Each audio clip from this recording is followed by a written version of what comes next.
আজকের ভিডিওতে আমি আপনাদের দেখাবো স্মার্টফোনে ইউটিউব অ্যাপসের মধ্যে কিভাবে আপনারা ডার্ক মোড চালু করবেন। আর এটি করার জন্য প্রথমে আপনারা আপনাদের ইউটিউব অ্যাপস ওপেন করে নিয়ে নেবেন। ওপেন করার পরে প্রোফাইলে চলে যাবেন। প্রোফাইলে আসার পর উপরে আমরা দেখতে পাচ্ছি সেটিং আইকন, এখানে ক্লিক করে দিয়ে দিবেন। এখান থেকে জেনারেলে যাবেন।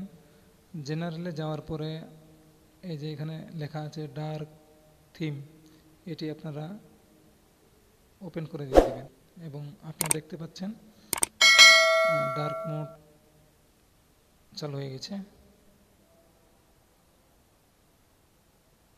এইভাবে আপনারা আপনাদের অ্যাপসে ডার্ক মোড চালু করতে পারেন।